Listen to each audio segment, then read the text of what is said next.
नमस्कार। कैबिनेट में आज बड़ा फैसला हुआ है। उसके बारे में 24 बता दीजिए। कैबिनेट में जो 1 और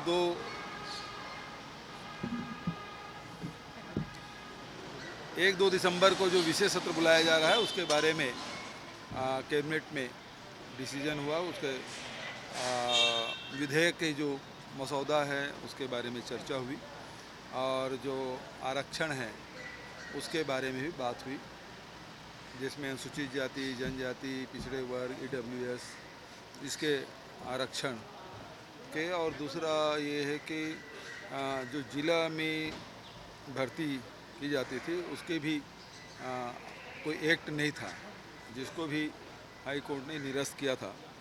एक आदेश के माध्यम से उसको जारी कर दिया गया था, तो उसे भी निरस्त किया गया। तो जिलों के भी वो भी उतना ही महत्वपूर्ण है जितना कि प्रदेश के आरक्षण है, उतना ही महत्वपूर्ण जिले के जो जिलों में जो पद होते हैं तृतीय चतुर्थ श्रेणी के, वो भी उतना ही महत्वपूर्ण है। तो उसको भी एक्ट में लाया जाएगा। आरक्षण नहीं दिला पाए तो मैं राजनीति से संन्यास ले लूँगा। इसी पे डॉक्टर रमन सिंह ने पलटवार किया है कि उनको आपको भी गंभीरता से नहीं लेना चाहिए, मैं भी नहीं लेता, दोनों का जवाब। रमन सिंह जी सच में 2004 से 3 से लेके 12 तक के आरक्षण लागू नहीं किया था, और किया तो हाई कोर्ट में टिक नहीं पाया।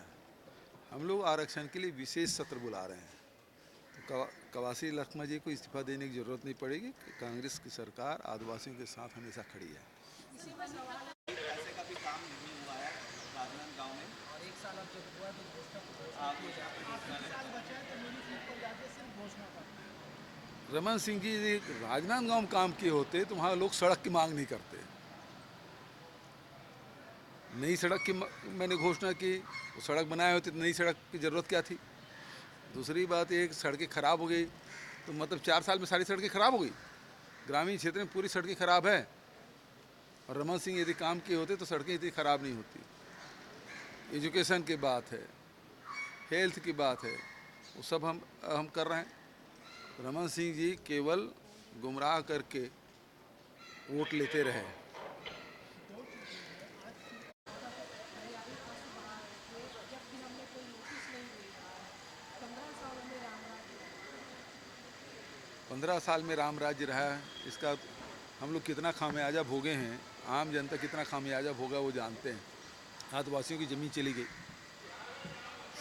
सैकड़ों आदिवासी जेल में ठूस दिए गए, फिर नक्सली बताकर इनकाउंटर किए गए, जीरम में हमारे नेता शहीद हो गए। तो ये राम राज्य था। किस प्रकार से लूट मची थी वो सब ने देखा है। तो 15 साल के कार्यकाल का रिजल्ट आ गया, 15 सीट में सिमट गए। इसमें सर एडिशनल इंदौर, उसके बाद गुजरात, 5 दिवसीय दौरा है। लगातार। हाँ, तो निर्मला सीतारमण जी से कल मीटिंग है, परसों फिर राष्ट्रीय अध्यक्ष के साथ मीटिंग है हमारी। उसके बाद मऊ में संविधान दिवस भी है, और अंबेडकर जी की जन्मस्थली महू, वहाँ पद यात्रा में शामिल होऊंगा, और उसके बाद गुजरात का दौरा फिर आऊँगा। डॉक्टर रमन सिंह इसी का इसी बीए में कह रहे हैं कि के लिए जो कमेटी बनाई गई थी उसकी रिपोर्ट पर भी चर्चा हुई। और उस सारी बातों पर चर्चा हुई, उसके बारे में डिटेल चौबे जी बताएंगे आपको। अच्छा, ये आज नजर आ रहे हैं। एक और बयान बृजमोहन अग्रवाल का सामने आया है, क्या? जिसमें उन्होंने कहा है कि मनोज मंडावी की मृत्यु का जिम्मेदार मुख्यमंत्री है, और कहा है कि आपकी शिकायत वो बार बार विधानसभा में करते थे कि मेरी बात नहीं सुनी जाती, मुझसे भी शिकायत की, ऐसा उन्होंने। नहीं, वो और भी बात बोले हैं। मुझे मुझे उन्होंने राक्षस भी कहा है। तो रमन सिंह जी के में एक चूहा बोलते हैं, बृजमोहन अग्रवाल जी राक्षस बोलते हैं। इनके पास कोई मुद्दा नहीं है, और हीन भावना से ग्रसित हैं। सत्ता जाने से जो फड़फड़ाहट दिखाई देती है वो इनके बयानों, इतने सीनियर और सीजन्ड नेता माने जाते थे, जो इस प्रकार की भाषा विपक्ष के लोगों को या सत्ता में जो बैठे उनके खिलाफ जो बोल रहे हैं, तो समझ लीजिए कि उनकी पीड़ा कितनी है।